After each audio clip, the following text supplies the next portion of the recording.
And we are alive. JLR Investigates. Come on in, everyone. The death toll has continued to rise in the terrible tragedy.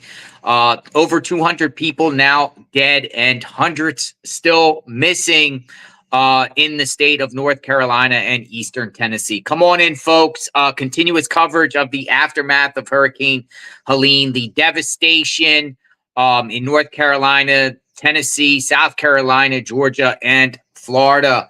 And some of the governors that we've been a little critical of have been speaking out. And in the last few or so hours, some of these governors have spoke and give some updates on what exactly is going on and the government's response, state's response to the situation at hand. We have Governor Cooper of North Carolina who will be speaking. We have Governor Kemp of Georgia who speaks, Governor Bill Lee of Tennessee, and Governor of South Carolina, McMaster. This is a terrible, terrible tragedy, folks. Again, hundreds are still missing in the state of North Carolina and Tennessee. This is bad. Devastation right here. This is some of just many devastation videos that are coming out of just a total destruction in these communities that just got washed away by heavy rain, up to 40 inches of rain in the North Carolina area. The President of the United States, Joe Biden, visited the area, toured it from the air, and he announced that he's sending in 1,000 troops. But the cleanup is underway. The situation is still dire. It seems like communities still have not been rescued. People within communities, hard-hit areas that have no roads, everything washed away. So what we're going to do now, folks, is we're going to come on in. We're going to listen to Governor Cooper, who speaks. A lot of people are critical of Cooper about his late response to the situation. Last couple of days, he has been speaking each day. So this is the latest from Governor Cooper right here. Nature of the storm is astounding. So many communities have been hurt. There are some positives. We have 31 aircraft that are helping with continued search and rescue, as well as surging commodities into all parts of Western North Carolina. We're in constant contact with the utilities. They have told us that progress is being made. I had several people told me that their power had just come back on, and I think that there is hope that 90% of the power could be back as early as tomorrow, but I'm going to let them say that. That's something that I've heard a little earlier. We're continuing to work to open arteries into this area to provide for supplies, rescue teams. We're in contact with all of our hospitals and medical facilities and rest homes, working to make sure that they have oxygen and military other medical supplies that they need. This is a team effort. I want to say too, we're grateful for all of our volunteer organizations and people of faith that have been coordinated to work throughout Western North Carolina. If there was ever a time that we needed you, it is now. But we know that the people of Western North Carolina are resilient. This is going to be a strong short-term response and a strong long-term recovery. We've got folks here to answer questions. We've got Mayor Futrell here of Boone, Representative Ray Pickett, who represents this area. I have our Secretary of Department of Public Safety and our Secretary of Department of Health and Human Service, FEMA representatives here as well. And so now I'll take questions from people. We're going to start right here with the Watauga Democrat. Yeah, Governor thanks, sir. Mossburn with Watauga Democrat. What's your message to those people that have just lost everything, especially in the western part of our county? You know, Sugar Grove, Meat Camp, and all those areas. You know, to be able to wake up one morning and everything that you own be gone is a tragic situation. This is an unprecedented situation that is going to require an unprecedented response. We are working to turn on every avenue of resources that we can to help people. The first thing we want them to do is to apply with FEMA for disaster services. You can go to disasterassistance.gov or download the FEMA app. Robert has the 800 number that people can call. We've already had over 50,000 people to register for FEMA assistance, and about $6 million has already gone out. So we want to help people in that way in the short term, but there are also longer term solutions for people who have lost their homes, and we want to be there for them. Next question, Appalachian, right here. Hi, Steve Patterson from Appalachian. How do you hope that the North Carolina legislature will support areas of higher education as they support their community and for students who have been displaced through their buildings and houses being condemned? So we're grateful for our universities out here in Western North Carolina who have stepped up. Appalachian State is now hosting a shelter right in its Coliseum, helping people in need in the community. I've talked with university leaders who are working hard to make sure that the students who are still on campus are safe and protected, and we will work with them to help them individually with their families. We know that we have the best array of public and private universities in the country, and many of them are right here in Western North Carolina. We want them to be able to continue their mission as soon as possible and to get them back up and running as soon as possible. Next question right here. Hi, Austin with WCNC Charlotte. We've been in the mountains for about 5 days, going to Avery and Ashe County. We've seen the devastation ourselves, and residents there say it feels like the governor and as well as the administration has forgotten about those counties. What do you respond with when you hear those? Well, I was there today, and we have had crews there from the beginning. We have surged hundreds of thousands of pounds of food and water into these communities, and we have teams on the ground who are providing search and rescue teams. We're working with FEMA jointly. There is a lot that is happening. There are a lot of communities that are isolated that we're working to get to with local officials. We want to be there. If you need help, if you've got people that you've talked to that need help, let me know who they are, and we will get help to them immediately. And yesterday in Ashe County, the State Department of Insurance was already on the ground also talking to people, trying to assess the damage. When it comes to that, flooding sometimes is not covered with insurance. So is there any state policy that we can maybe enact for emergency when it comes to that? So I think that there will be a comprehensive effort to deal with the flooding disaster that is here, because you really don't see many private insurance policies covering flooding. We know that's going to be a special effort, both at the federal level and at the state level. I know Representative Pickett's here, and I know that they will step up to try to fill in some of the gaps that the federal government doesn't have. Next question to CCB. Governor Cooper, Casey Jones from WCCB, thank you. My question is about the infrastructure. When it comes to roads and bridges, what have you observed around the state, and what's happening to get all of that back into working condition? Complete devastation to the transportation infrastructure and a lot of our water infrastructure here in North Carolina, in Western North Carolina. We are concentrating first on the primary arteries that can help us get supplies, repair crews, medical assistance through. So for example, we're working with hospitals, utility crews, cell phone crews.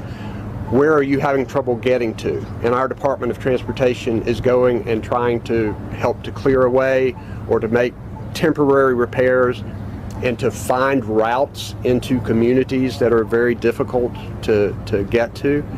So that's the short term. The long term is it's going to take billions of dollars to make sure that we bring this transportation back up where it needs to be. But we need to take this time to make sure that when we rebuild Western North Carolina, and we will, that it's done in a more resilient way. People had never seen this kind of destruction and raging water before. Now we know that it can do this. So as we rebuild, we have to think that this can happen, so we have to make the investment, which is going to be more, but make the investment to make it more resilient. Spectrum? Wait, one more follow-up. In Watauga County, we know that at least 2 people have died in landslides. Do we have a handle on statewide how many people have died in this storm? So the official count right now is 60 people in North Carolina, but we know that number will go higher. Spectrum. We talked about the progress you're making on I-26 and routes from North Carolina into Tennessee. So that I-40 is our biggest problem right now into Tennessee, and that is closed, and that is one of our biggest challenges right now, because we know that fix is going to be a significant expense, and we're working to determine what kind of investment it's going to take. Right now, the Department of Transportation is working to install temporary help to make sure we save the part of the highway that we still have that hasn't fallen away.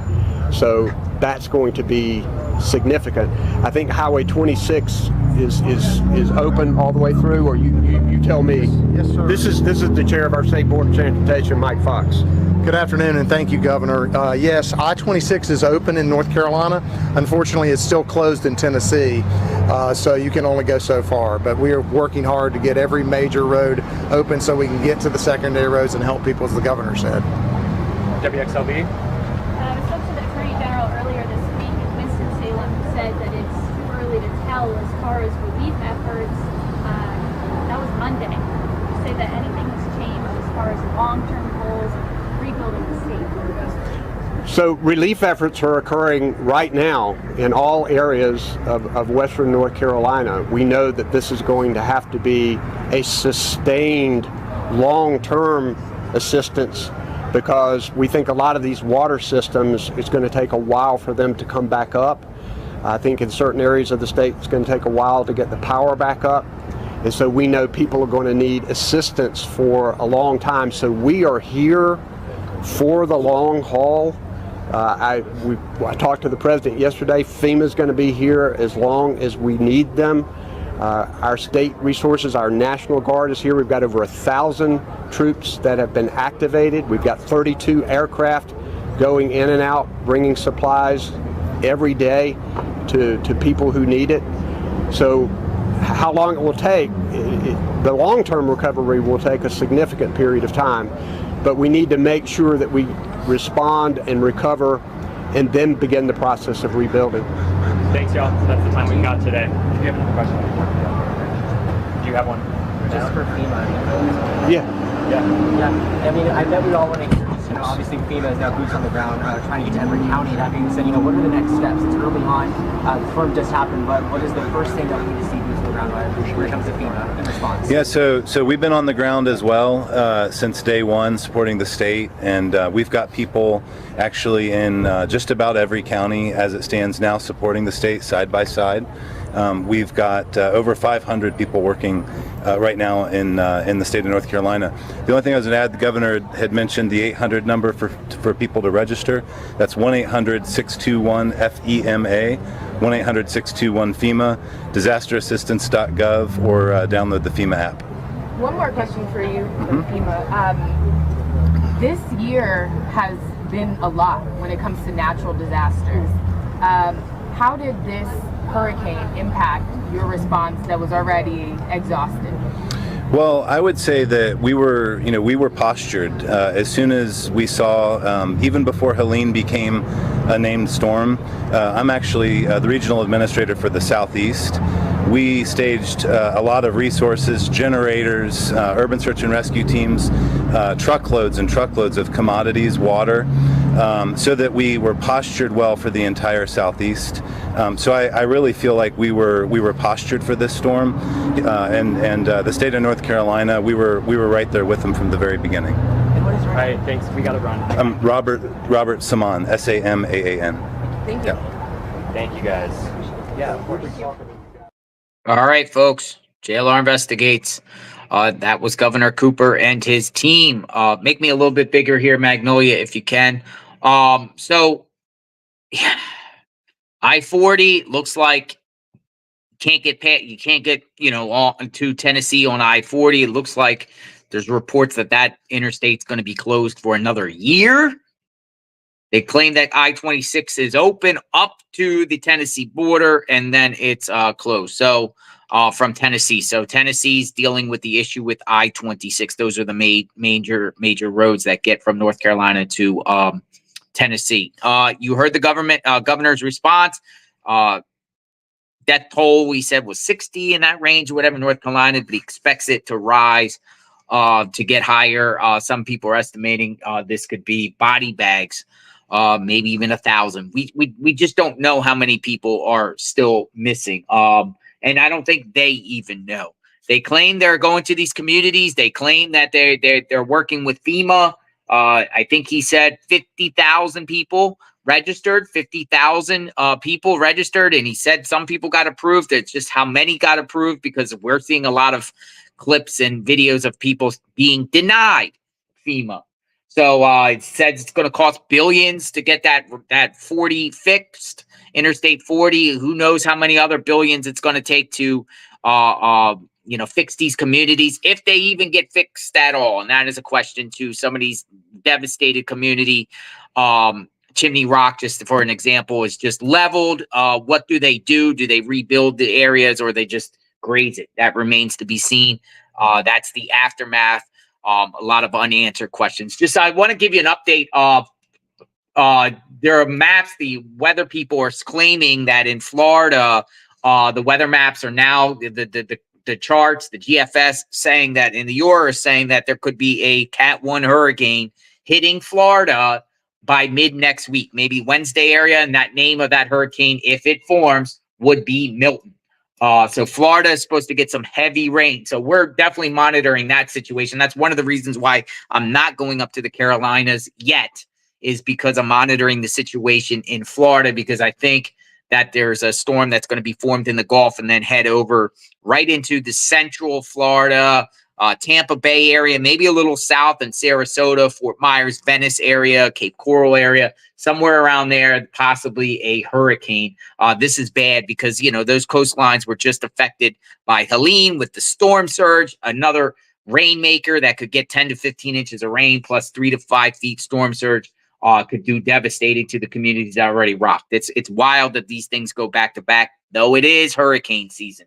Let's listen to Georgia Governor Kemp. He speaks. He gets an update because, Kemp in Georgia, there's a lot of people without power. There's a lot of Cat 1, Cat 2 type damage throughout the southeastern Georgia, cutting up all the way through to Augusta, Valdosta, and those areas in between. A lot of woods, a lot of forest, and a lot of people without power still. So Kemp gives an update because we didn't hear much about Georgia. So let's listen to Kemp and see what he says, their response, and what they're doing to make Georgia better.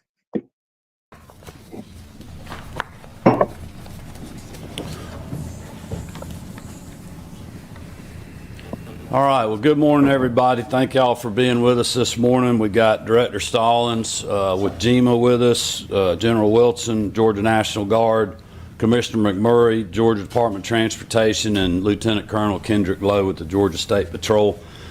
Just wanted to give you an update on, after being on the ground for the last 2 days and then getting back here and getting briefed, wanted to give everybody an update of where we stand right now on the response to Hurricane Helene. I actually just got off the phone with President Biden and Secretary Vilsack. As you know, they're coming into the state today. I thanked them for visiting and also thanked them for thank the President for adding the additional counties to the disaster declaration. I did tell him that I felt certain he would hear on the road that there's still a lot of other counties out there that are expressing frustration that they haven't been added to that list yet.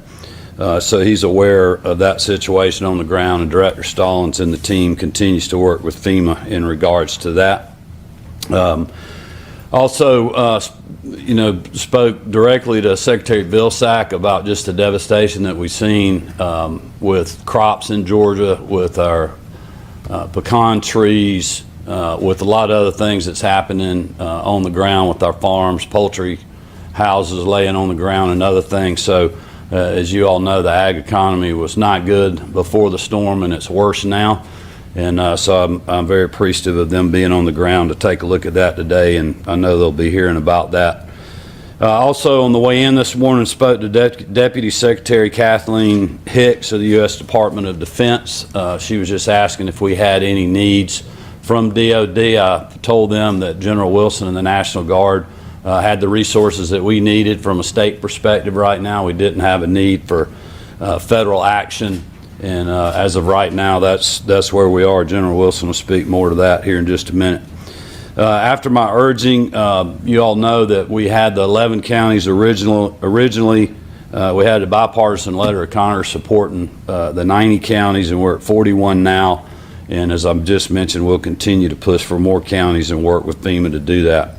We did get some good news yesterday. Director Stallings told me that the administration has agreed to cover 100% of cleanup costs for the first 3 months, which is what we were requesting for them for the category A and B.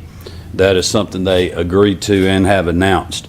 For an update, unfortunately, we have up to 33 fatalities in the state of Georgia right now, and close to 200 impacted in total by the storm. Our thoughts and prayers continue to go out to the families of those that have just experienced this heartbreak and this tragedy, to the communities that's affected. And I would just ask all Georgians continue to keep these citizens in their communities in their thoughts and prayers. I want to thank the members of the General Assembly, and specifically the Speaker and the Lieutenant Governor, for quickly agreeing to support us in suspending the gas tax in Georgia. That goes into effect today. It'll take a little while for that to get baked into the pricing, but eventually we'll save Georgians up to 32 cents a gallon for regular gasoline and 36 cents a gallon for diesel fuel. A lot of people in rural communities that we talked to yesterday are spending a lot on fuel right now, responding to the storm, running generators to get their wells going, to power their homes, to power nursing home facilities and other things. And so we feel like this will economically help people a little bit, and I want to thank the General Assembly for doing that. We also work with the Department of Revenue and appreciate them waiving the penalties for using dyed diesel fuel. We started getting reports when we were on the ground about there's plenty of fuel out there. The problem is getting the fuel out of the tanks into vehicles or into storage containers because of the power situation. So we've allowed individuals to use off-road diesel on road. So people have farm supplies and other things, they can use that in any vehicle they got. We would encourage them to do that, and we'll keep people posted when we end that waiver. But currently in the state of emergency, we're going to allow people to do that. You'll hear from General Wilson, as I mentioned earlier. We're now at almost 2,000 Georgia National Guard citizen soldiers working across our state. They're doing an incredible job. Marty and I had the opportunity to visit with a lot of them when we were on the road the last couple of days. They are working very hard, loading water into trucks, chainsaw cut teams clearing roads, clearing lines for power companies, distributing meals, getting pods set up, just incredible work. But we're at almost 2,000 strong now. Power update, roughly 270,000 meters are still out, or customers. That's down from a peak of about 1.3 million. Georgia Power has roughly 200,000 still without power. They've restored power to over 1.14 million customers, which is about 85%. I've been told they feel like later today or tomorrow they'll be at 90% of people back online. Just to put this in perspective, I know there's a lot of people that are frustrated out there, and I can certainly appreciate that. And Marty and I felt that when we were on the road yesterday. But also told them this is unprecedented that we're dealing with. Previously, the worst storm Georgia Power had ever dealt with, they had 1,700 poles that needed to be replaced. Currently, there are over 8,000 that have to be replaced. So this is just a significantly larger power outage storm that we've ever dealt with in the history of our state. They have more than 21,000 spans of wire down on the ground, which equals about 1,000 miles of wire that they have to get back up or either replace. Over 1,500 transformers were damaged. They had over 3,200 trees on power lines that they're having to clear. Some of those are over swamps, and they're having to actually use helicopters to remove trees from transmission lines, which is just incredibly dangerous, and incredibly talented people that are doing that work. They now have over 20,000 personnel working to get power back on. Our EMCs, 162,000 outages, primarily in south central, southeast, and east Georgia. That is down from a peak of 435,000 outages, affecting 1.25 million customers. They had 26 substations and approximately 20 high voltage transmission lines out of service from peak damage. 80% of transmission is now restored. Several of the EMCs are literally having to completely rebuild the network. The damage was so bad. They have more than doubled their workforce, but I would tell you, you know, their customers are mainly in rural Georgia. It's a long way distance-wise between metering points, and it just takes a lot of time to get those poles and to get that network built back up. But we're appreciative of everything that they're doing, and I know they're working as hard as they can. One note of power, if people are using generators out there, unfortunately we lost 3 lives in Chatham County to carbon monoxide poisoning from a generator. So just make sure, and I appreciate the media helping us message this, to make sure that your generator is placed a safe distance from your home or your shop or wherever it is that you're staying, to make sure that we do not have any more fatalities from generator episodes and carbon or CO2 deaths. You know, I told every county I went to yesterday in my opening remarks that no one was spared in the storm, and we've certainly seen that from the Big Bend area of Florida all the way through our state, through South Carolina, North Carolina, parts of Alabama, and Tennessee. And the stories that we heard and the things that we now know just really hits home for these communities and the families. One of the first lives lost was a first responder, Leon Davis, the Blackshear Fire Deputy Assistant Chief, when a tree fell on his truck while responding to a call. Trying to help those in need, he lost his own life. A 27-year-old mother in Thompson, Georgia, McDuffie County, and her 1-month-old twin boys were crushed by a falling tree when it hit their home. In Washington County, where Marty and I both were yesterday, a 7-year-old boy and a 4-year-old girl died when a tree fell on their home, trapped them inside that burning house.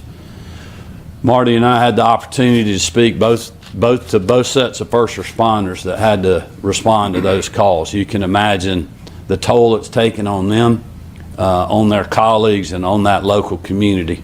So again, I would ask all Georgians to keep these individuals and those families in your thoughts and prayers. And also, it is a reminder for us to watch out for each other from a mental health perspective.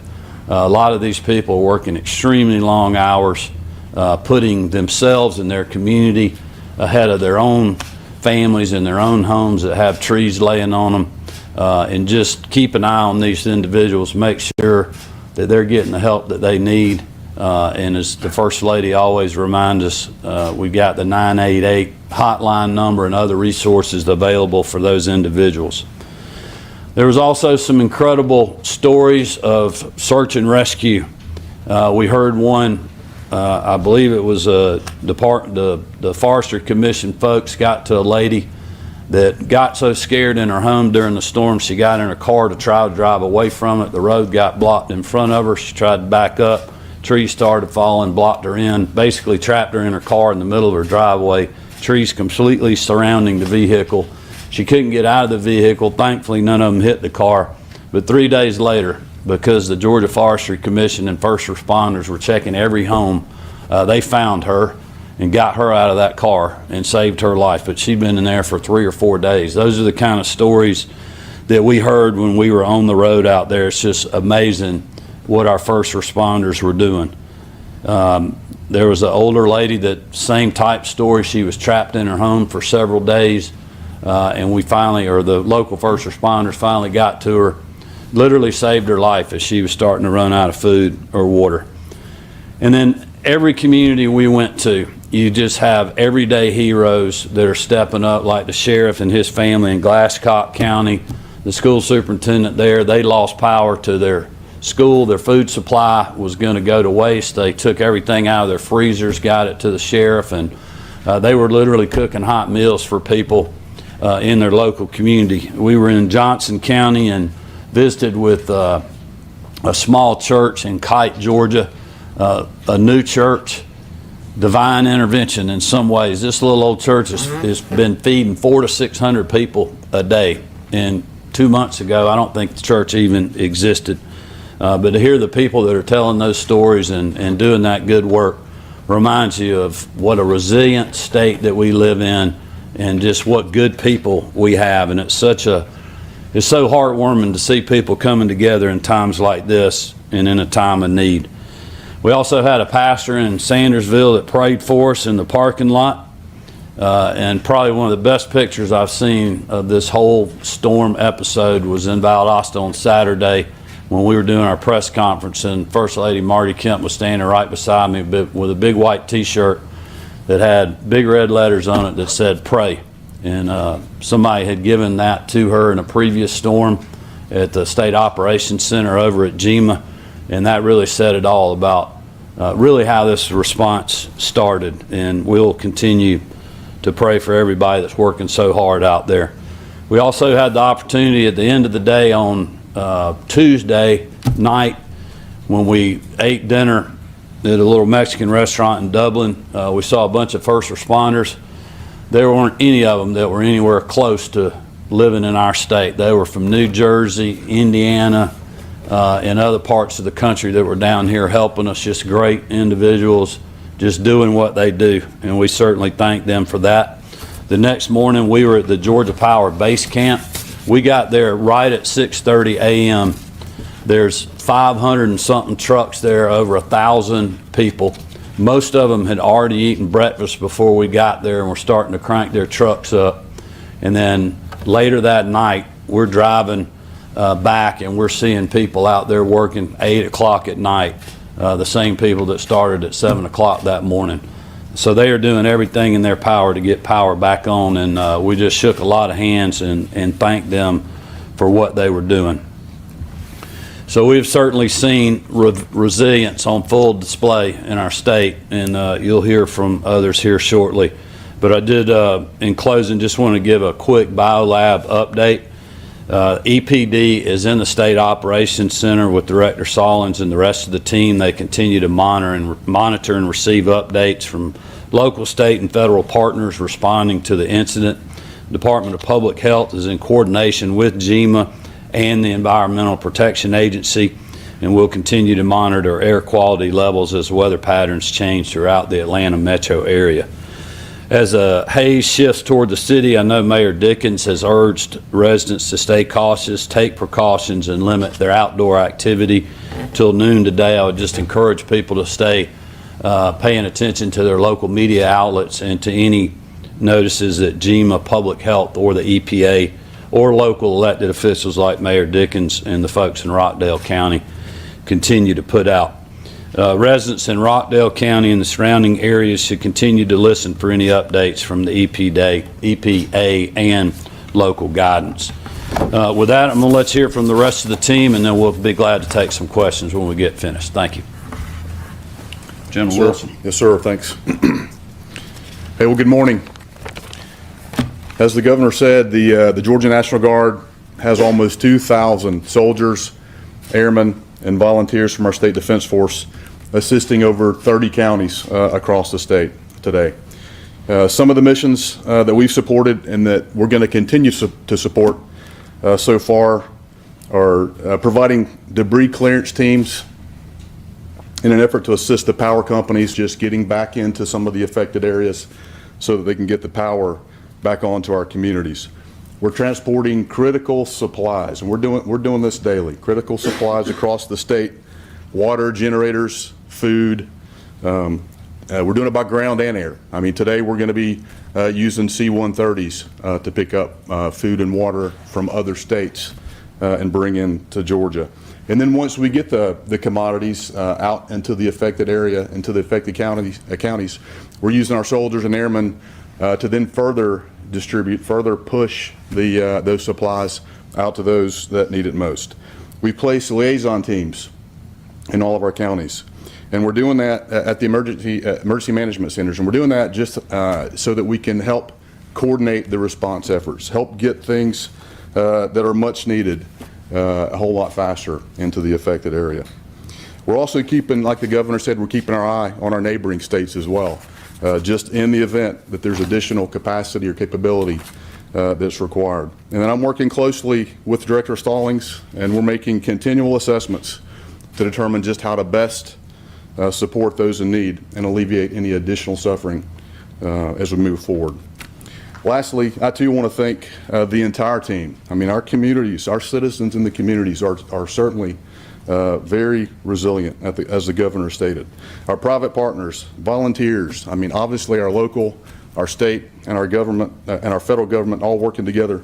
Just a lot of hard work going on just across the state. This storm left a tremendous amount of devastation, but the response efforts by all involved have been phenomenal. The Georgia National Guard is not going anywhere. Our soldiers, airmen, and volunteers from our State Defense Force live in many of the communities affected by the storm. They live and work there. Their kids go to school there. They go to church there. So we're gonna be committed to helping get us all through this. And so happy to answer any questions that you may have about our response efforts after this, and just thank you very much.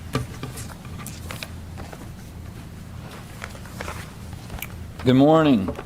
I just want to hit on a couple topics real quick that the governor mentioned in his remarks, and I want to brag for just a second on the state's response. I know traditionally we let you in the SOC in some capacity, but we have been overwhelmed. I won't say overwhelmed. We've been overworked for a few days. Our folks are tired, and the last thing I needed them to do was come by you grumbling. So I appreciate the hard work of our team and their efforts in there. They've been getting after it. Bragging on some of the folks standing up here, Major General, he was very modest in his response. His team is out there and they are doing a fabulous job. You should be extremely proud. As he mentioned, last night we found a capacity that we needed out of Arkansas and Louisiana, and so C-130s are en route right now to pick up additional resources to make that happen, and so we're so appreciative. He did mention a couple other cool resources. We've used Chinooks. We've used every capability I think that the National Guard has brought to bear to make this response. The governor was adamant that our job was to get our citizens recovered, get them the resources needed, and we have done exactly that. We went after it as hard as we can, leaning forward into the response. In that pickup today, we're going to pick up 1,824 pallets of MREs that we'll be able to give out to those locally. That's the equivalent of 31 tractor trailer loads worth of supplies that we'll be bringing into the state via air and other means just today. I want to thank some of our neighbors. As the governor mentioned, we've got a lot of response, and we've got generators and other resources that have come in from other states, New Jersey, as we've mentioned. We just said Arkansas, Louisiana. We've got an IMT team that's we just finished paperwork that's rallying in Montana that's coming down to South Georgia to help us work through the process of the response. We're appreciative of our federal partners that have been in there with us the whole time. They pre-positioned. As soon as the governor signed the state of emergency, we brought in federal resources into the SOC, and we've been working night and day to ensure the response was everything that Georgia expected it to be from our team. Couple highlights I want to hit on for this weekend, though. We've already had a significant weather event. I know we've been monitoring the Gulf. The Gulf has been, a big question mark for us. So it appears that that system is going to move primarily through Florida. But I would say those in South Georgia and extreme South Georgia could see up to an inch of rain. So we just ask with patience there. It is going to be a nuisance on response and recovery, but we're not going to stop. We're not going to quit. We're going to be there supporting those. We've brought in an additional 130,000 tarps that will be delivered today that will be sent out. I know there's a lot of folks that's been asking, where are our tarps? And we've issued well over 100,000 already. So we'll be up to close to 250,000 tarps that will be across South Georgia in the next couple days. And so with that, I'll turn it over to Commissioner McMurray. He's going to provide some updates. But I just want to thank again the state's response and the support agencies. DPS, they've had us, they've been escorting a lot of generators around the state. It's been amazing, the response that they've given, and certainly Commissioner McMurray and his team, they've absolutely been out there night and day, and all our state agencies, Georgia Forestry, DNR, you name it, DOC, DJJ, GBI, and the list goes on for the response. And so, Governor, I'm appreciative of your full endorsement of us allowing us to utilize what was needed to get the job done, sir.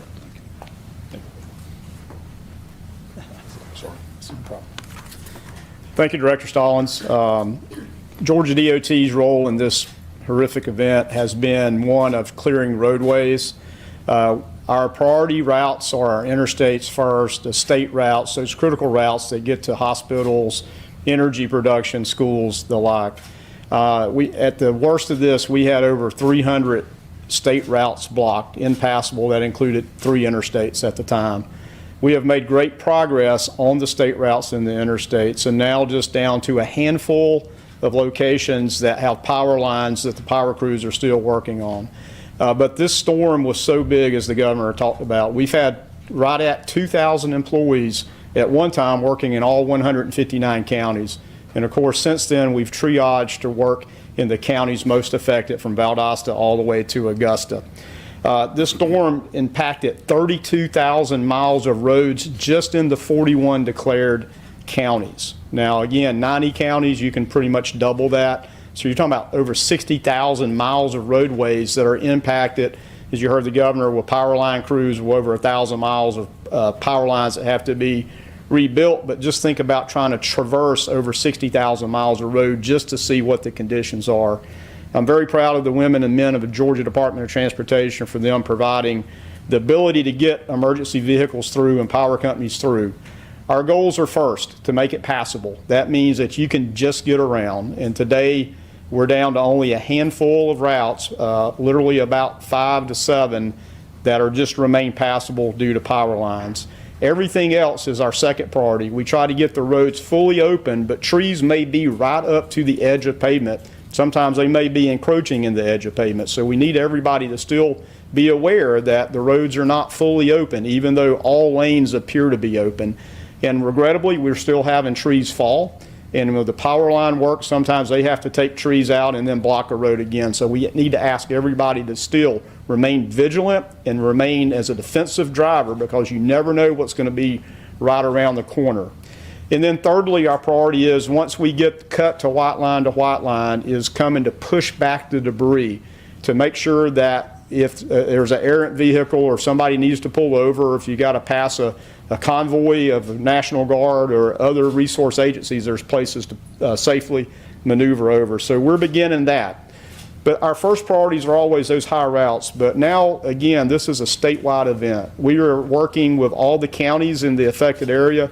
In fact, we have our resources and consultant resources, some 50 consultant contractor crews working in 10 counties of the 41 counties in the declared area. And we're reaching out to each county, too, to say, what can we do to help get you white line to white line, or passable to white line to white line. So we're, again, moving into the cities and the counties, trying to provide the relief that they need. Out of those 32,000 miles of roads impacted in the 41 counties, the majority of those are city, streets, and county roads. So you can understand that this is still many, many days of cleanup to get the roads fully passable. I need to update you on another critical issue, traffic signals. So we've had 106 signals today that still have to be repaired or rebuilt totally. They're just totally damaged, they're non-functional, they're not working. That's going to take us some time. We have full resources working on that. The 106 signals, the majority of them are in Augusta, Richmond, and Columbia County. So we're redeploying forces from all over the state, including consultant contractors, to help get those 106 signals back online. When you come to a signal that is not functioning, it is a four-way stop. I got to re-emphasize that. It is a four-way stop. Even if there's part of a signal hanging there and you're saying it doesn't look like a signal, please, you got to treat it as a four-way stop. We don't need anyone else to be hurt. are injured. We still have 146 traffic signals that are functional but don't have power. And so as power keeps coming on, these will be back functional. But if you put that together, that's 250 some odd signals that are not working at the moment. So we just ask everybody, if you're out and about, please be cognizant of. All right, folks, we're going to interrupt. That was earlier, but now we have Trump and Kemp together right now, and we're gonna change to this. The former president of the United States, Trump, and Kemp are together right now. We'll show them shaking hands, and then they're gonna speak. So we're gonna break it to this.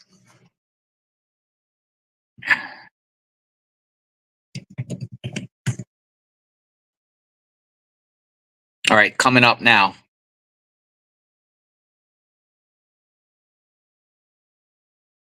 So this is the former president of the United States, and apparently he's going to be speaking with Kemp. We're a few seconds behind a little bit. We're going to get this going right here.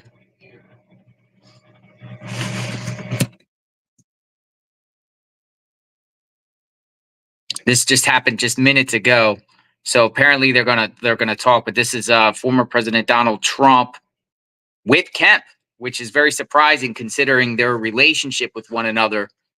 Let's see if I can get another signal. We're monitoring this situation here.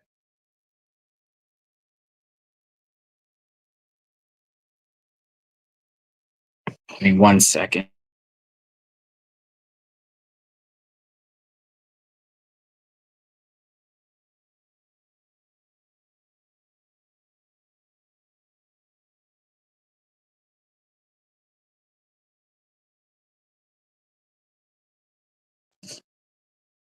All right, so everywhere Trump goes, people shake his hands.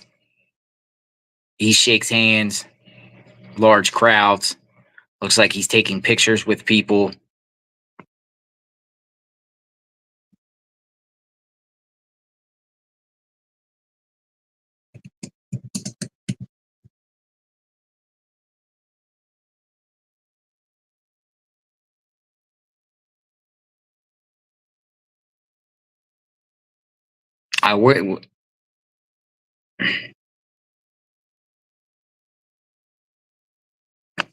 Okay. No volume out.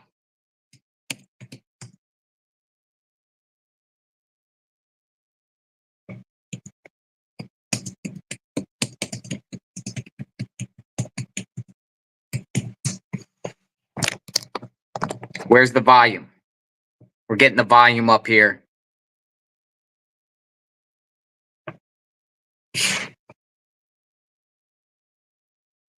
All right, we're having volume issues. Stay with us, folks. I want to hear what they have to say.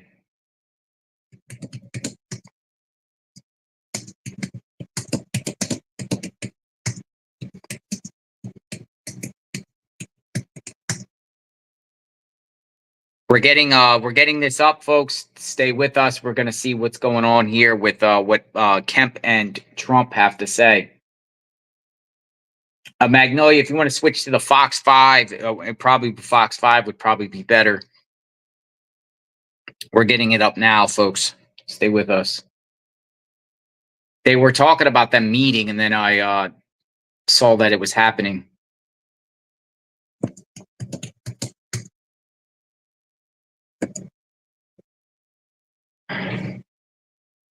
All right, we're going to get it up right here. It's coming right now. We're going to do the Fox 5 feed. In red letters that spelled out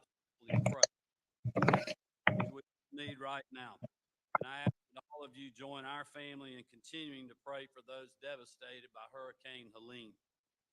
On Tuesday night, we met Lyman in a small Mexican restaurant who came from literally hundreds and hundreds of miles away from New Jersey, Massachusetts, Chicago, and other places. I joked with the guy from Massachusetts, we normally don't let y'all come down here to Georgia. But I told him how much we were glad to have him, and we appreciated the work that they were doing. The next morning, we tried to go see a bunch of linemen that were having breakfast at one of the tent cities they had set up at a staging site that had over 500 trucks and over 1,000 people. We got out of the car at 6:30 a.m. before the sun was even up.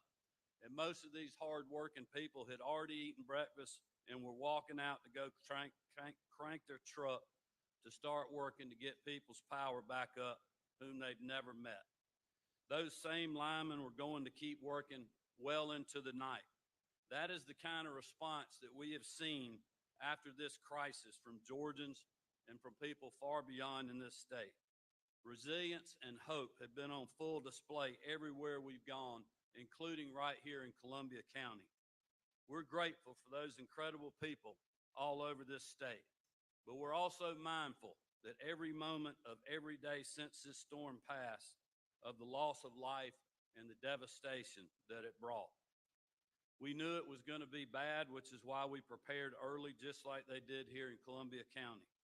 I declared a state of emergency 2 days ahead of the storm, which gave us time to mobilize and prepare for the worst. And I'm so glad that we did, because it impacted literally every part of our state. Many communities have been scarred with major infrastructure damage. And at one point, at least 1.3 million power meters were not functional, and many more Georgians were without power. That number, incredibly, is down to 225,000 as we speak. In Atlanta, we saw record rainfall with 11.12 inches of rain in a 48-hour period.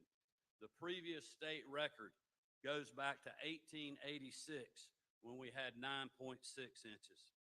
As many people around the country know, we are in an agricultural state, with agriculture serving as our #1 industry. Hurricane Helene has wiped out much of this year's crop across the board. Our Agriculture Commissioner, Tyler Harper, couldn't be here today, but he wanted me to pass along a few highlights of this devastation. 35% of our cotton crop is a total loss. 10 to 30% of the peanut crop is lost. 14 dairies across the state are still without power. There was 22 total from the start. Over 222 poultry houses have been destroyed, with hundreds of others damaged and some loss of operations for the entire farm. There's extensive infrastructure damage and loss of livestock facilities.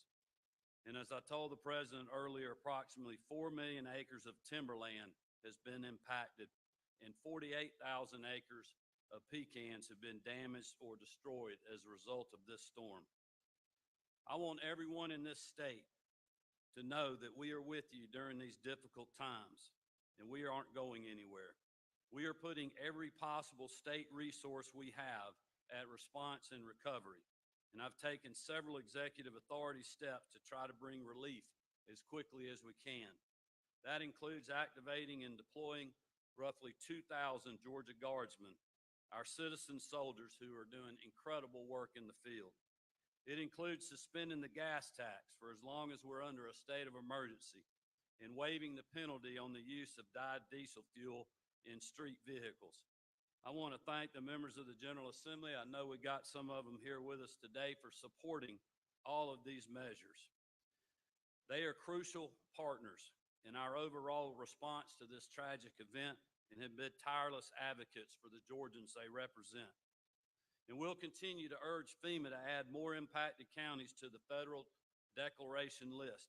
We started with just 11, and after a call to both the White House and FEMA, they upped that number considerably up to 44 or 45 counties as we speak. We're also being mindful of our neighbors who have come to our aid in times past. Yesterday, I authorized the Georgia Guard to send a Chinook helicopter and crew to North Carolina to help in ongoing search and rescue operations. What they're going through, what we're all going through, is a living nightmare. And we're going to continue to pull together as we go through this together. These are just a few of the actions that we've taken, but rest assured, we will not stop until everyone is recovered and made whole. Someone sent me a Bible verse earlier today, and I've been thinking a lot about this. It's Galatians 6:9, and it reads, "And let us not grow weary of doing good, for in due season we will reap if we do not give up. Those words epitomize where we are today and our commitment. We are not giving up. We are not going to leave until the job is done. I want to encourage all of our local officials and so many of their citizens that are working so hard on this recovery and helping and talking to people every day. Keep up that great work, keep the faith, and know that we will be with you till the end. It is my honor, and I want to thank President Trump for coming back to our state again for the second time to view storm damage and keep a national focus on our state as we recover.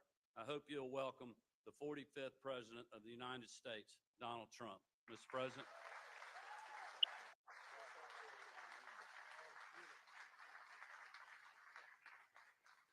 Well, Brian, thank you very much. Your governor's doing a fantastic job, I will tell you that, and we're all with him. All right, so we're gonna actually work another feed for a minute and then play Trump here. Magnolia's gonna close a couple screens out. This just popped up out of the blue, and then we're just like, hey, we're gonna listen to the situation of what's going on, what's transpiring. So as soon as it's ready, it'll be ready in just a few seconds, folks. So he's deploying the 2,000 National Guard, Kemp, to the area. He's also said he's suspending the gas tax, which is interesting because the gas tax is like 30 cents a gallon. So expect Georgia citizens expect the gas to go down. Now, my question was, is North Carolina going to do the same? But they probably won't, considering that North Carolina has some of the worst damage from their roads, that somebody's going to have to pay for the roads in North Carolina. I don't think Georgia has devastating road damage like North Carolina has. So the diesel and the gas should go down a little bit in Georgia for a while. They also did that a few years ago when the gases went up. A couple years ago, the gas was like crazy. Georgia also suspended their gas tax. Will other states follow that model about the gas tax? Magnolia is getting Trump ready, and then we're going to listen to Donald Trump.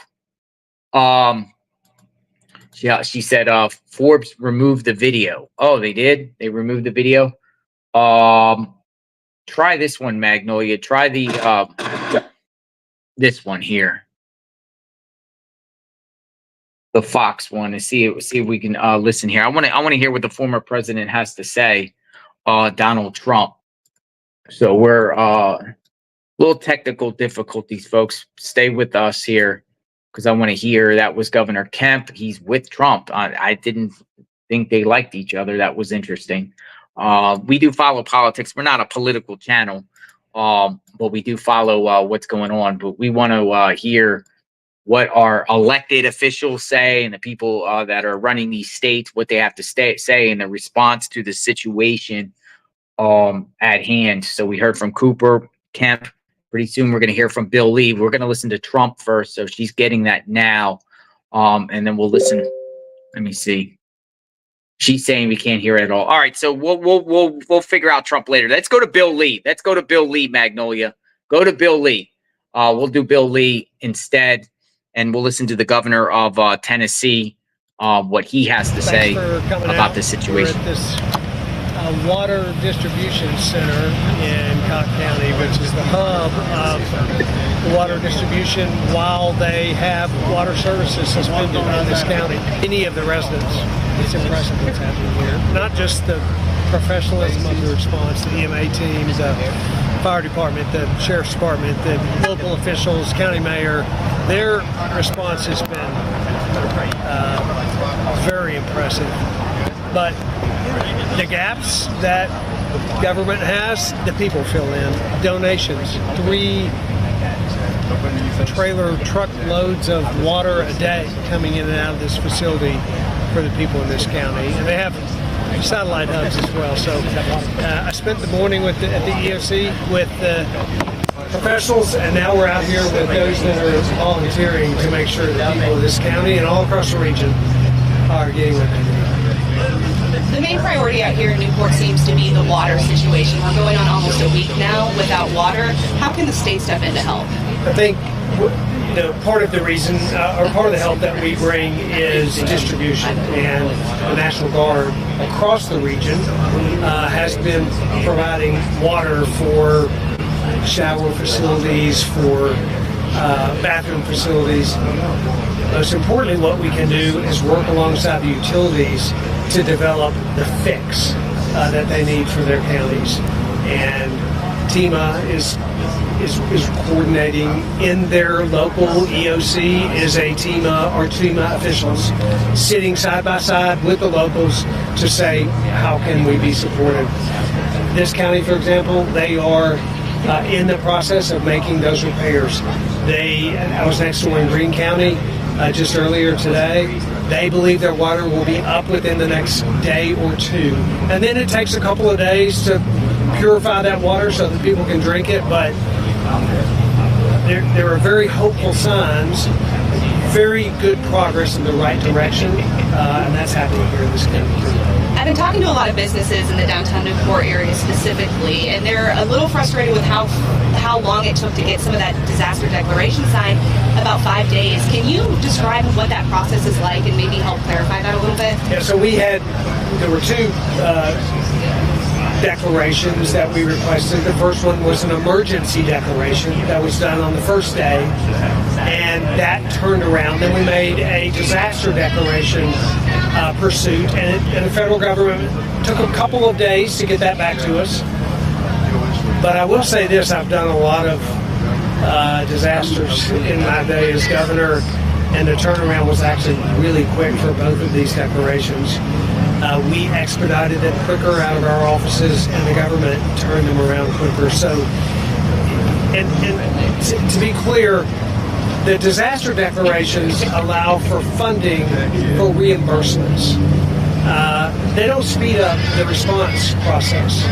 We are responding without the paperwork being complete. The paperwork allows for federal assistance for reimbursements to come. So we know there are timing issues to everything. As I said to someone the other day, our priority was to get people off roofs and to get people in safety positions, and then we pursued in a timely fashion this turnaround of the declarations. You've been able to tour some of the area, some of the disaster zones, and you have also seen other natural disasters that have happened in Tennessee.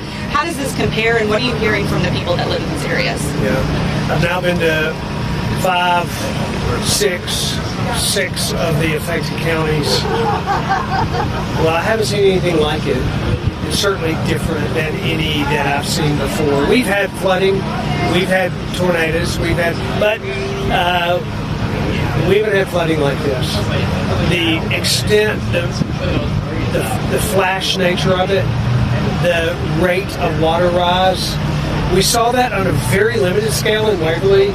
This is widespread Waverly flooding, and you know what? Every disaster is unique in its own. They're all tragic. They're all difficult. They all present a whole new array of problems. This one has a whole array of problems that we haven't had in the last few years, but we have focused on creating what we're calling really a survivor focus on this response. It's a survivor-centric response. There are survivors out there in every one of these counties, and they have survived, whether it's the loss of a family member, the loss of a home, the loss of a business, the loss of a livelihood, or maybe just the loss of water for a week, which is a hard thing to endure.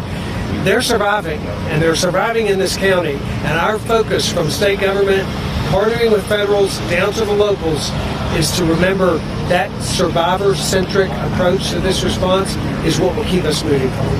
Anybody else have a question? I know you're passionate about schools specifically. I want to ask about some of these counties. They're going to be diverting a lot of funds to rebuilding broken schools. How is the state going to step in and help with that? You know, we had a cabinet meeting yesterday in which, of course, Department of Education, Department of Health, Department of Transportation, every department, Children's Services, Human Services, all came together. It was after I had been on the ground in one of the hardest hit areas in Erwin, Tennessee, and I admonished and encouraged and challenged our team members, cabinet members, think outside the box. And I specifically said, you know, we got schools out there that have been destroyed.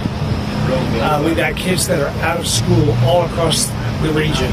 We got to think outside the box, not just respond in the way that we know how to respond, but go above and beyond that, recognizing that these kids need to be in school and they need to be fed and they need to be educated and they need all the services that come with that. So we're working on that response. I've spoken with school superintendents in every place I've been to make certain that we're coordinating and understanding their needs. Part of my reason for being on the ground is to know from the people here what they need. We can't sit in Nashville and know what Cocke County needs. We have to be in Cocke County and say, tell me what you need. We have resources. We have 400 National Guards troops out here. We have 400 TDOT workers in the region. We have 200 Highway Patrol troopers additionally added to this region.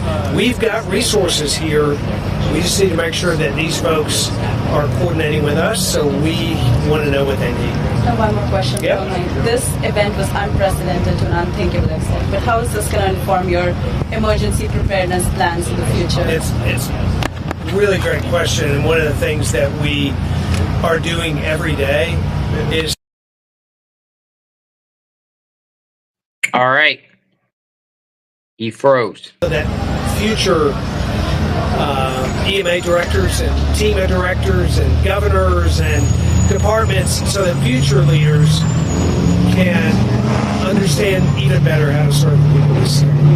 Time for a couple more. Anybody else? Just real quick, are you getting response from other? I've seen a lot of utility companies from like Wisconsin, New Jersey. What has it been with other states surrounding Tennessee, and has anyone reached out to you? Yeah, it's, you know, the governor of Virginia reached out to me when we had folks on the roof of a Ballard hospital, and he said, I got a helicopter on the way, and I said, thank you very much. And we had helicopters on the way as well, and it took all those helicopters to rescue all those folks. I've heard from Governor Landry today and yesterday in support with potential troops from their National Guard. I've heard from Governor Kemp, who has significant problems of his own, but we have reached out to one another and said, can we help each other?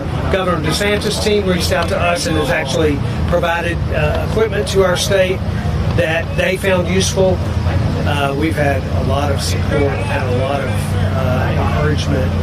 And the relationship I have with governors is when this sort of thing happens, you see it kick in. Besides the well wishes and offers of support from the Arkansas governor, the Iowa governor, the former governor of Arizona. So, you know, there's a great understanding across America that a major part of America is hurting, and it's actually, you know, hopeful to see Americans come together and say, how can we help our neighbors? And Governor, have you heard from the White House on this? I've not heard from the White House. We've heard reports of FEMA and TEMA and kind of Red Cross funds being turned away. Can you speak to that? Is that accurate? Yeah, that's totally inaccurate. And let me just tell you, we're certainly very grateful for what the Red Cross is doing. I've talked to their CEO, and we're coordinating on the ground with Red Cross and everyone. They're the ones opening many of these shelters and partnering with us locally. There's a lot of misinformation. In fact, there's some belief and understanding that may be coming from foreign sources just to confuse on the ground what's happening here. There's no confiscation of supplies or of products coming in by FEMA or TEMA. Look, these people are in tears, and you see the TEMA director get emotional yesterday about the people that we are serving. I saw a county mayor every single day with tears in their eyes, emotional, serving the people alongside their FEMA and TEMA counterparts in their EOCs. There's nothing but commitment to serving the people in this state, and those who spread that kind of misinformation, it's deeply unfortunate that that's happening. Interesting. All right, so that was Governor Bill Lee. Make myself blown up, Magnolia. All right, so Bill Lee, that's governor of Tennessee. He's saying the rumors about the people are saying about the confiscation of funds and confiscation of supplies and everything like that. He said that's not true. He also said he hadn't spoken to the White House, which is very, very interesting, considering that some of the other governors in other states have said they spoke. You know, we just heard from Kemp. He said he spoke to the White House, you know, with Biden from the White House. We heard from Cooper, said he spoke with Biden from the White House. DeSantis before said that he spoke with Biden from the White House. Bill Lee, Tennessee, they're not coordinating with the White House at all. There is also another controversy that's kind of brewing because Erwin, Tennessee was one of the areas that was severely affected. And there's a plant there, a plastic plant, and it's called Impact Plastics. And a lot of people, apparently workers there, were swept away by Helene. And the families are saying they weren't allowed to leave work in time to flee. So this might be some sort of controversy, maybe some litigation that's going on in Erwin. Apparently there's 4 people that work at this Impact Plastics that are still missing, gone, and other fatalities dealing with this place, this plastic place. Erwin seems like that was probably the most affected community from this. So we'll have to monitor that situation. And some other people are very critical of Governor Bill Lee about him not declaring a state of emergency before the storm hit. So we'll see what comes out of that. He doesn't speak that much like with the situation. He spoke a couple times. We shared it on previous, but they're in like kind of like not press conference, like a formal press conference, but him visiting spots. And then he takes a little bit of time to speak to the media. So what we're going to do now is we're going to play McMaster. We're going to play South Carolina and their response to what's going on in South Carolina, because this is another area that's affected. A lot of people lost power. Northwest South Carolina, a lot of fatalities out of there. Each state had some significant fatalities. North Carolina was the most, and there's more people missing in North Carolina than ever, than every other place. But South Carolina was affected too. So, Magnolia, if you want to get that in, I am ready. We'll listen to South Carolina. 21 McMaster. confirmed tornadoes. We know that the rivers are down around Georgetown, the Santee, and part of the Congaree are still pretty swollen. We're going to have flooding, so be on the lookout there. We know that there are a lot of stoplights. They're electric, you know, so we have noticed that a lot of them are not working. So you have to be careful. In some cities, they have energized them with generators, but not everywhere. So you have to stop, look, and listen. And as has been urged here from this podium, just consider it like a four-way stop if you see it, and yield as you're supposed to. Also, between the National Guard, the Air Guard, and the State Guard, we now have 1,002 men and women out there doing work for this storm, and we're expecting more help. They're all trained. We have some already from Florida, as you know. We have some from Mississippi. These are guardsmen here from Mississippi. New York is sending some, be here in days, in Michigan as well. That federal major disaster approval is the main thing that has happened besides the numbers going down dramatically.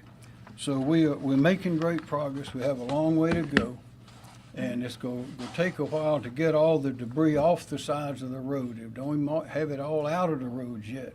I was in Greenville yesterday, and it's just a crying shame to see some of these big, beautiful trees, 150 years old.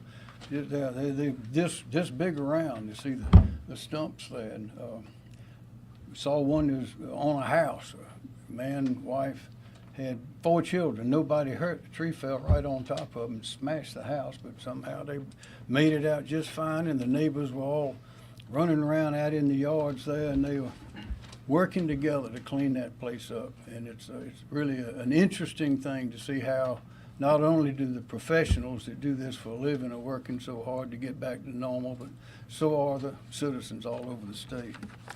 So I will now start our series of reports, starting with Andrew Phillips' weather report, please.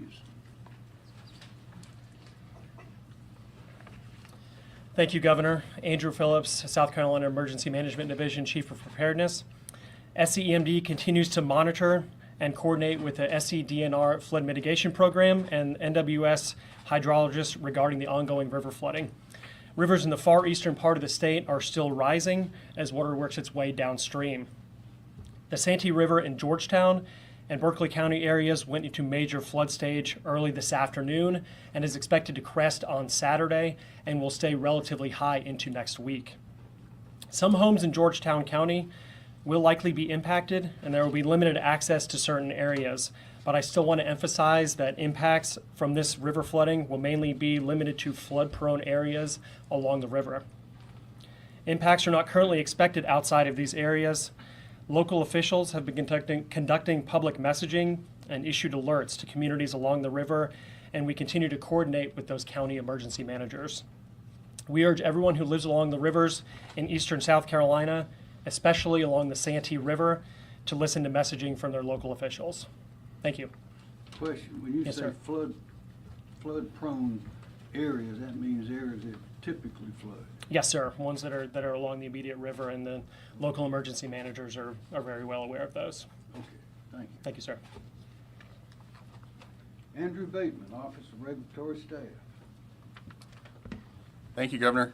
Andrew Bateman, South Carolina Office of Regulatory Staff. As the Governor mentioned, outages still do continue to decrease. Currently, we're at about 388,196. That's down about 90,000 since yesterday.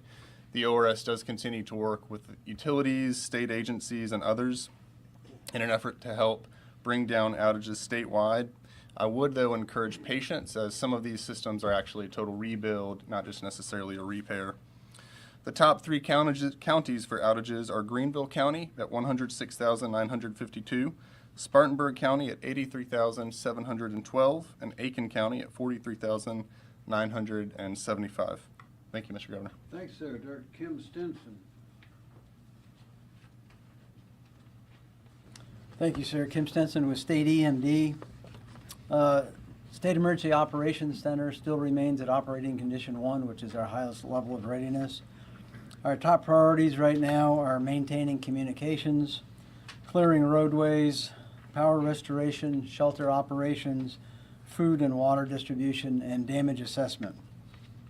We currently have 10 of our regional personnel deployed to the most impacted counties to assist with local authorities.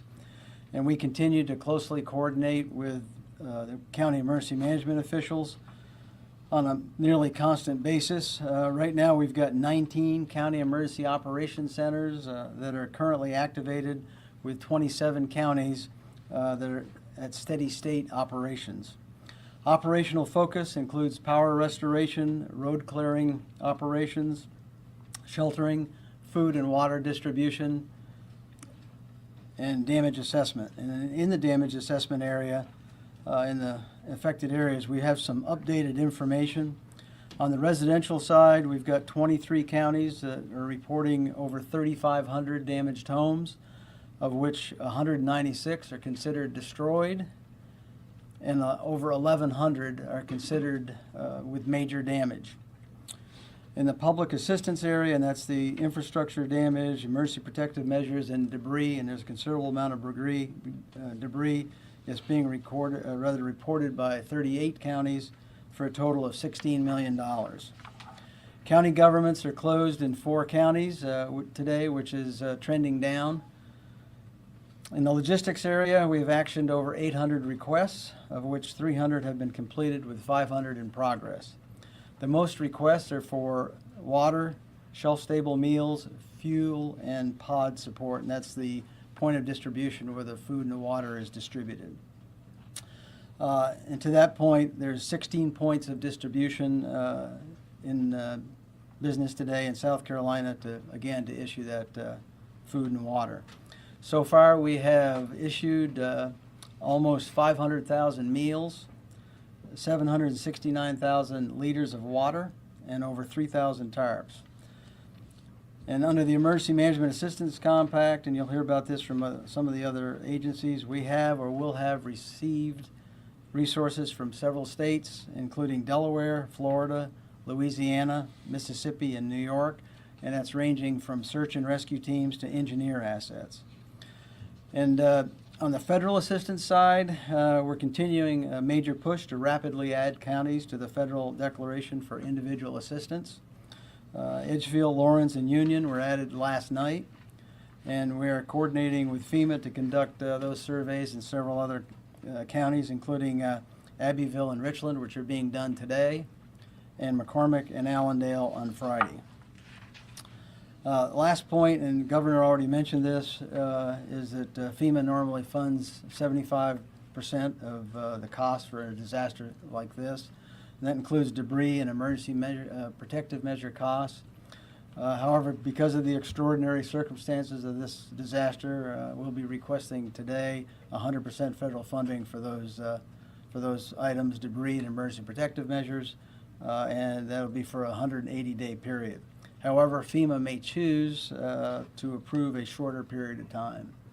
We continue to work with them on that. Thank you very much, sir. I'm glad I listened to what you said. You said Edgefield, Lawrence, and Union. I think I mixed it up. It's Edgefield, Lawrence, and Union.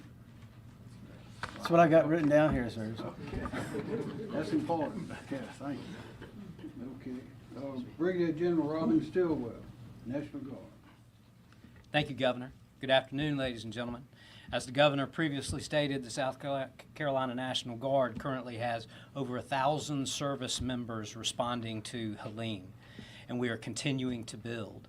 Our engineer teams are fully engaged in the impacted areas, conducting debris clearance operations and chainsaw operations.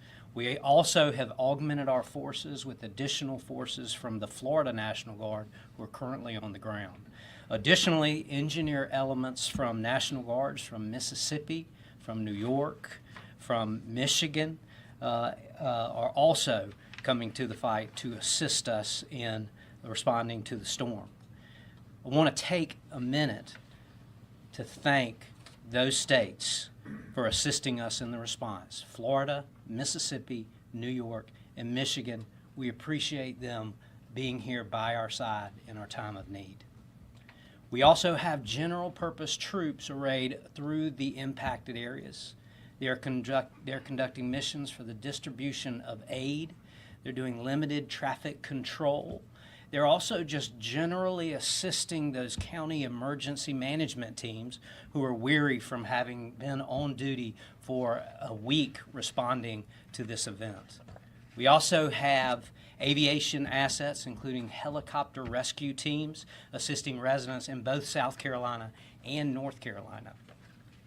So, ladies and gentlemen, the South Carolina National Guard is on the ground in our communities, supporting our neighbors and our families, and we'll be here until we get past this. Thank you. Thank you, General. Secretary Justin Powell, Department of Transportation. Thank you, Governor. SCDOT has continuous operations in response to Hurricane Helene as we work to restore mobility to the upstate. Our crews continue to work to clear roadways from this storm's large debris fields. At present, we have 319 routes closed across the state. This is down from the 456 routes announced at the last briefing on Tuesday. Power line entanglements remain the single largest obstacle to reopening roadways.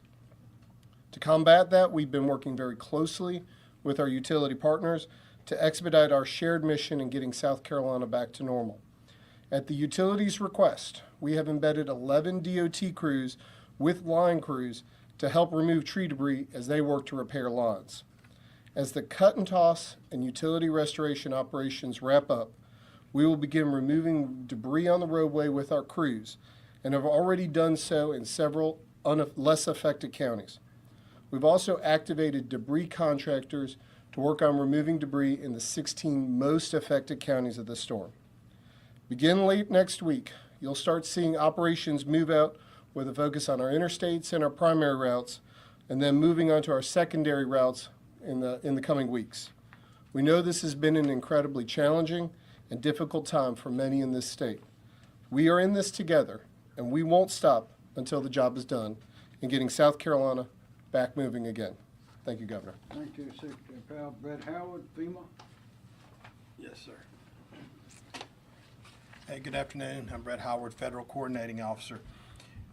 Before I get started on mine, I'd like to introduce Mr. Willie Nunn. He is the senior federal FEMA official for this event. He will be here with me to assist with the state's response and recovery efforts on behalf of the administrator in our agency. So we welcome Willie to South Carolina, and him and the governor have had several conversations, and I think we're moving into a good place there.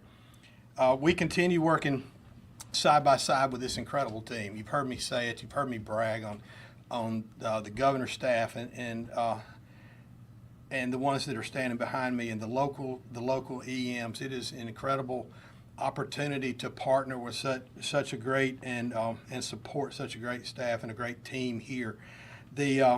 And meet the needs of the survivors and make sure that they have everything they need to do just that. As you've heard from the governor and you've heard from Director Stinson that we were able to approve and add on 3 counties last night. That goes to the hard work here. I have staff on the ground making sure that as the state gets in that information they are so desperately need of to add on counties, we were able to process those and turn them around last night. That's an incredible feat and opportunity to get that done. So we stand ready as the state receives additional counties for add-on. We stand ready to process those and anticipate hopefully the same amount on the turnaround of those. And as these counties get added on, I can't stress enough that for the survivors out there, please call the 1-800-621-3362 number and to register or go to the website at disasterassistance.gov. That is the fastest and easiest way. You don't have a call bank. You're not waiting on somebody to answer the phone. Or you can use our app, the FEMA app on Android or iPhones. This assistance goes right to homeowners to help them with, and renters for serious needs, basic home repair, rental of temporary housing, and things like that. So it's very important you call to help jumpstart your recovery. We have disaster survivor assistance teams that are on the ground today. They're in the shelters. They will be out in the communities very soon and be going door to door where it's safe to do so, working with the state to make sure that we target those areas as the state and the locals see the need, to make sure these teams are out there interacting with the survivors to help them get registered or meet anything that they need from us. Currently, we have over 108,000 already registered for federal assistance and approved more than $4.4 million already, and this is in the initial few days of the activation, or the declaration, I apologize. The American Red Cross is currently engaged in targeted distribution of emergency supplies to a lot of them to low-income communities and those that can't get out and get food and supplies.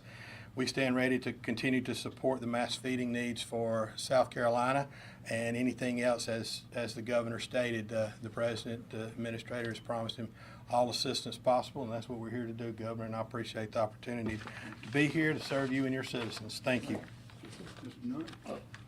All right. Thank you, Governor. Thanks for the opportunity to speak. I'm here on behalf of the FEMA administrator, Ms. Deanne Criswell, as her eyes and ears to support the federal coordinating officer, to support the governor, working through the county EM and getting down to the county, the locals, to make sure that we leave nobody behind in this disaster. And we'll get out there and get the word out.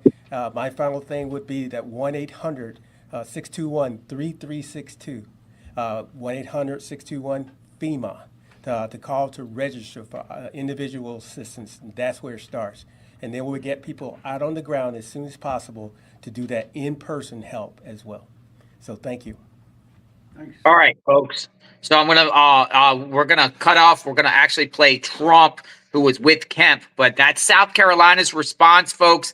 Looks like the rivers are still rising towards the coast, right? So all that water from the northwest corner of South Carolina is pushing towards the coastline. So coastal communities could get some flooding here in the next day or two. We're monitoring that situation. Apparently, there's still hundreds of thousands of people without power in South Carolina. So that's the situation in South Carolina. Let's listen to Trump right now, who was just with Kemp. I got about a 9-minute clip of him speaking just a few minutes ago. Honor, and I want to President Trump for coming back to our state again for the second time to view storm damage and keep a national focus on our state as we recover. I hope you'll welcome the 45th President of the United States, Donald Trump. Mr. President.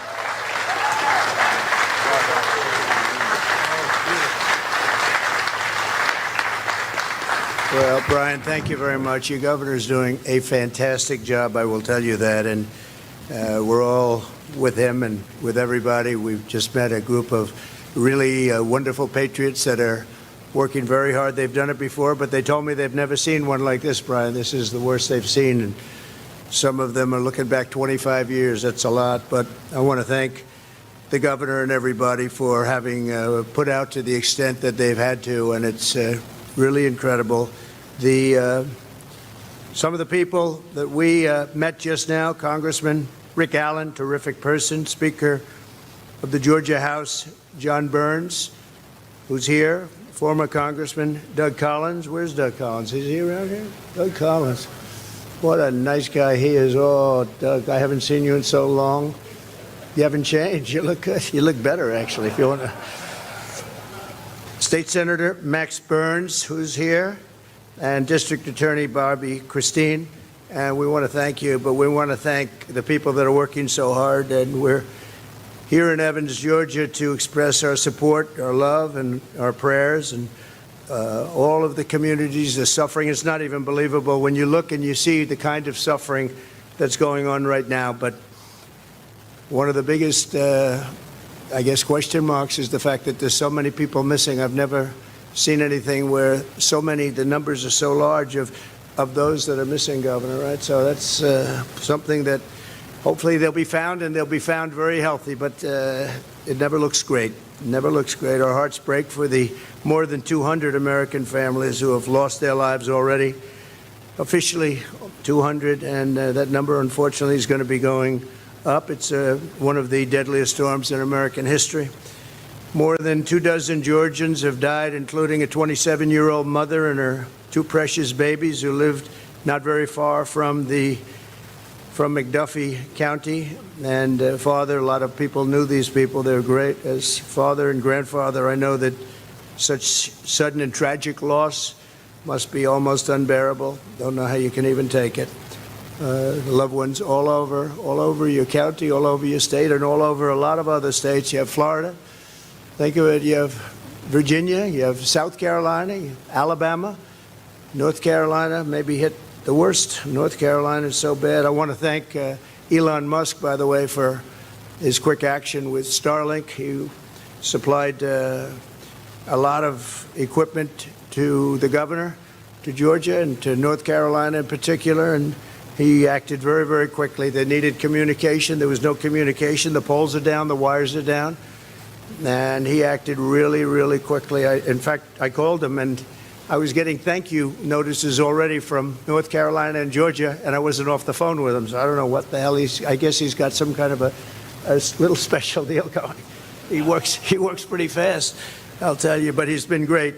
And Larry Ellison made a very big contribution, and a friend of the governor's and mine is right here, Steve Witkoff, who also made a very big contribution. Steve, we appreciate it very much. Thank you. The homes and roads, as the governor told you, it's all being worked on. Everything's being worked on.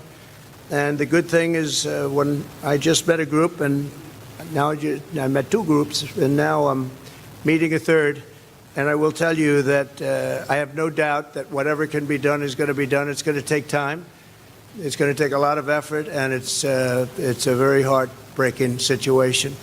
We're going to go to North Carolina now, and we're going to see some of our friends in North Carolina, some very good friends, and they have just been totally devastated. They've never seen anything like this.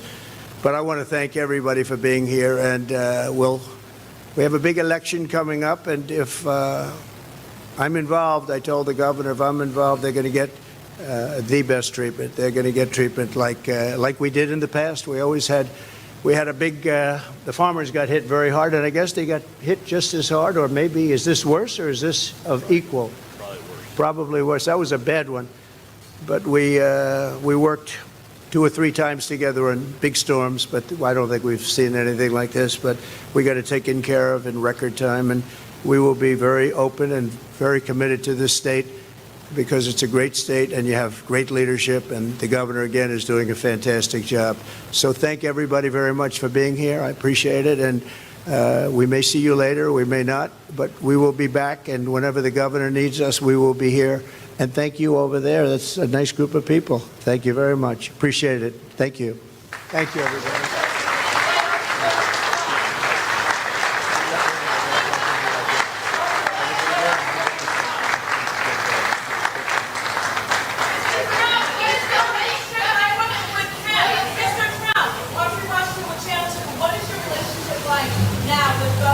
It's great. No. It's great. No, we work together. We've always worked together very well. Really well. It's top. Yes? Yeah, of course they are. It's been a terrible response from the White House. They're missing $1 billion that was used for another purpose, and nobody's seen anything like that. No, from that standpoint, it's been terrible. Say it? I'm not thinking about voters right now. I'm thinking about lives. And to be honest, it's much bigger than anything else. But we're thinking about lives, a lot of lives lost, a lot of people missing. And that's what I'd be focused on right now.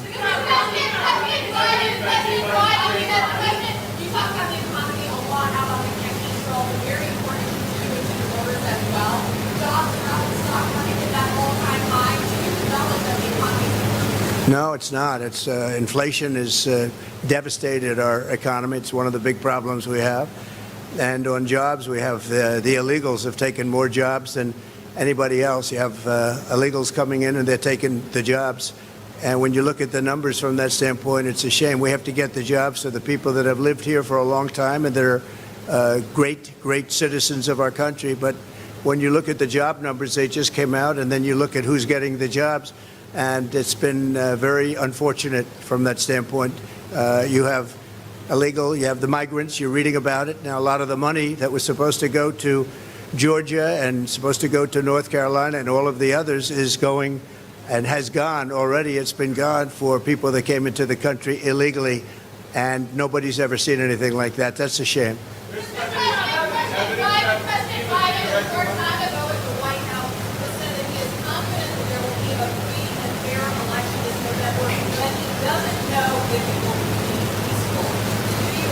I don't know anything about what he said. I only can hope that it's going to be free and fair, and I think in this state it will be, and I hope in every state it will be, and I think we're going to do very well, but right now we're focused on this. We're not focused on the election.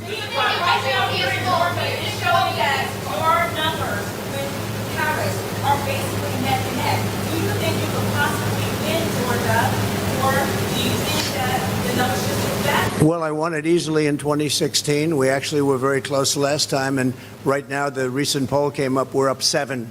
So I think we're pretty far up, and we seem to be going up, and she seems to be going down, so I hope we're going to keep it that way. Ladies and gentlemen, thank you very much. I appreciate it. Thank you. Thank you.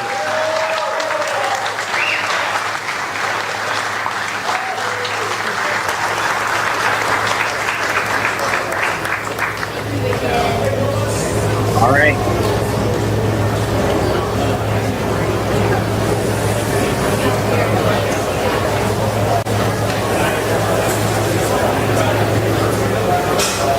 Former President of the United States meets with Governor Kemp and officials, discuss Hurricane Helene.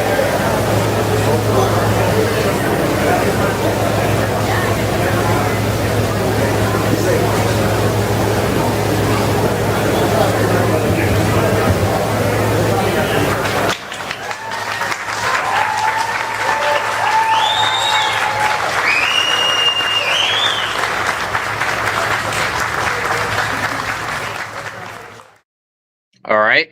So what we're going to do now is one of these media outlets actually spoke with the mayor of Asheville, North Carolina. And this one I have not seen.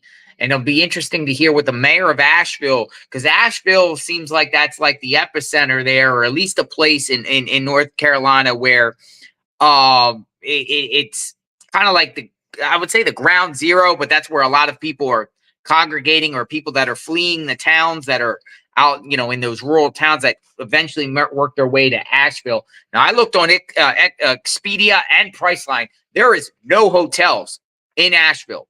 They're all booked. Matter of fact, I only saw one hotel nearby in Hendersonville to the south. And it was like the Hampton Inn, and they wanted like $400 a night on just a queen size room. So limited hotels in that area. But let's listen to this clip here. The media speaks with the mayor of Asheville, and it gets some insight of what in the mind of the mayor of Asheville and how they're handling Hurricane Helene. Is Greenville, South Carolina Mayor Knox White and Asheville, North Carolina Mayor Esther Manheimer. Thanks to both of you for being here. They both led communities that have been devastated by Hurricane Helene. Mayor White, let me start with you. You met with the president when he visited Greenville yesterday. He's continuing his visits today, as we just said. What did you hear from him about the federal government's response? Are you getting what you need from the federal government? Well, the really good news was that the state officials, as well as, of course, the local officials in the region, have been working very well together, and with the federal assistance on top of that. So really starting when the winds just began to slow down, we had contact with the federal government as well as state officials, and it's been that way ever since. And what type of aid have you received so far? Well, FEMA's been here right on the spot, as you would hope. Very granular. It's the way they work, and that's encouraging to see. But a lot of federal assistance and combined with local in terms of feeding programs, getting emergency assistance in terms of bottled water and things like that.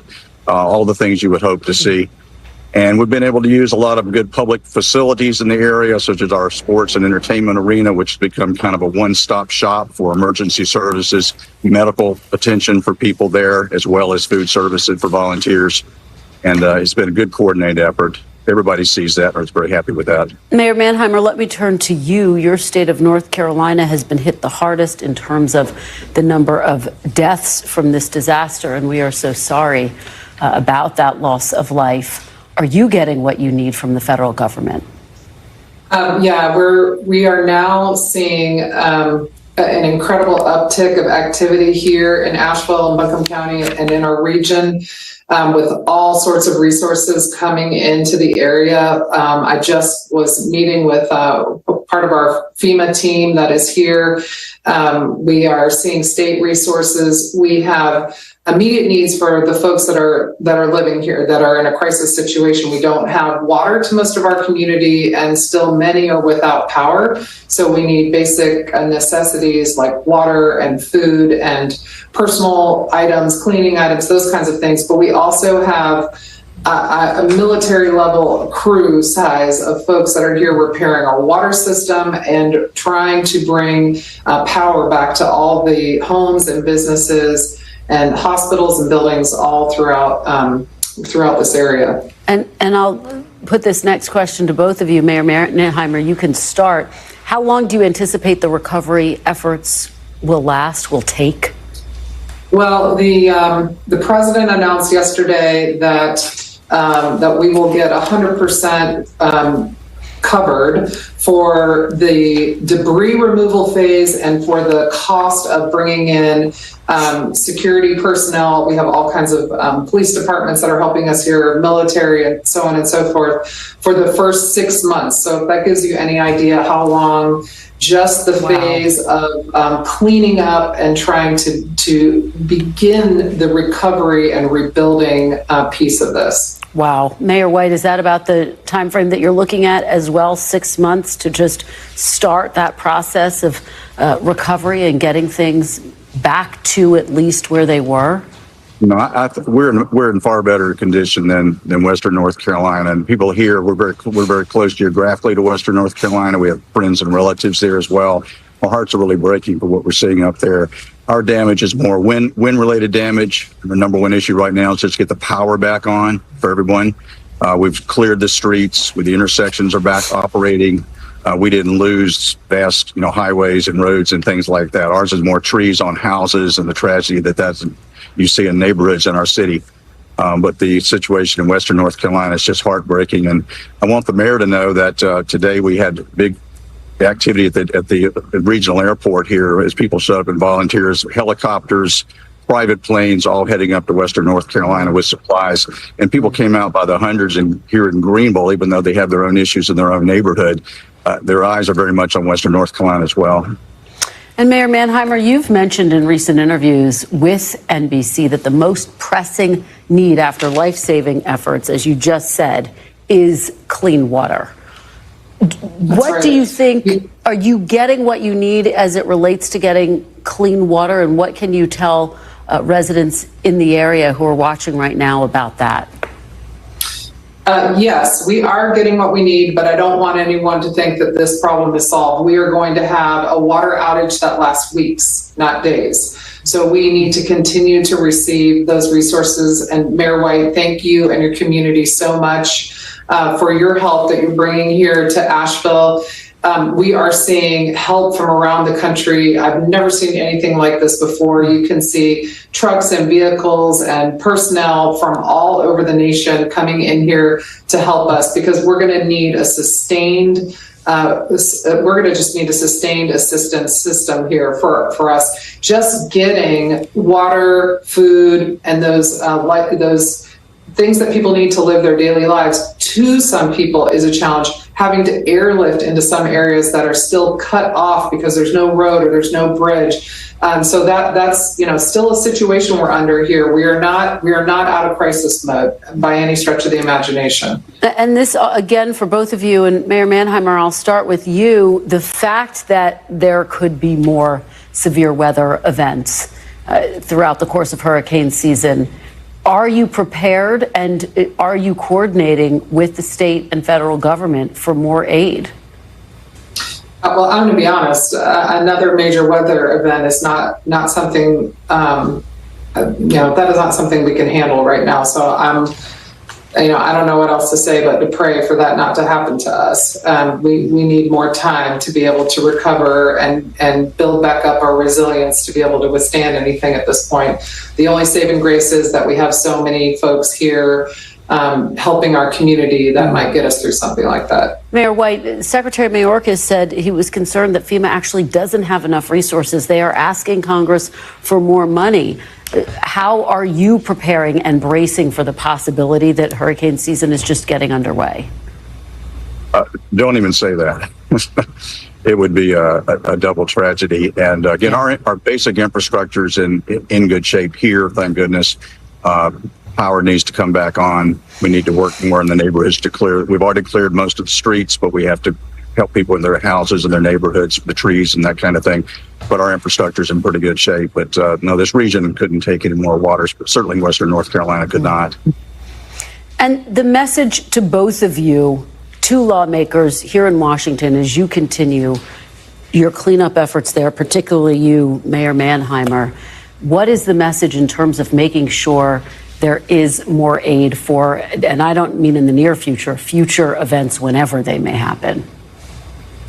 Well, we are so appreciative that the president and our governor were able to fly over this whole region with me and look at the damage to understand the scale and scope of this damage. And our message is, don't forget about us. This is going to take a very long time to recover from. And I know the tendency is, for folks to move on to the next issue, because we're going to have, issues in our nation that continue to happen.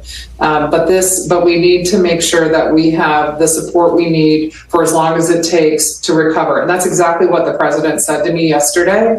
And I know we're going to need it. And that is a comfort to us, to me, and to our community, knowing that we'll have that support into the future. It's an incredibly powerful message. Don't forget us. Mayor White, final word, your message to the folks here in Washington.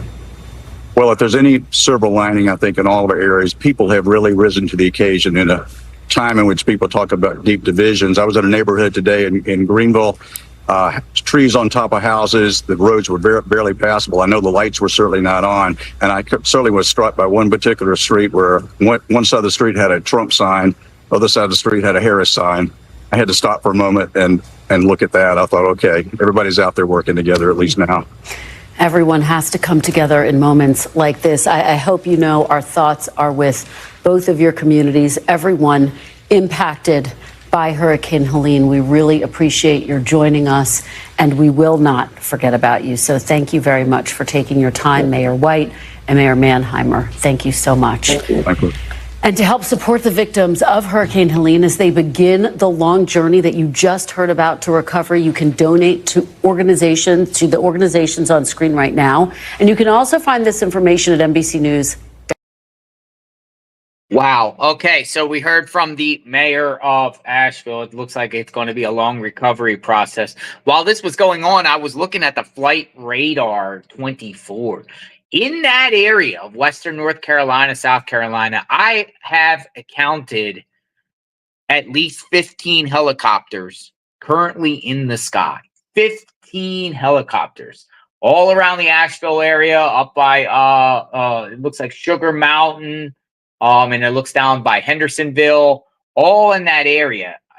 15 choppers up in the sky. There's lots of planes. It's very high activity. So maybe now it's finally the time, because we weren't seeing this over the weekend. Maybe now is the time finally where, you know, you're getting lots and lots of people responding. I have been seeing clips in the last day of these convoys going up there, convoys of like power trucks and dump trucks.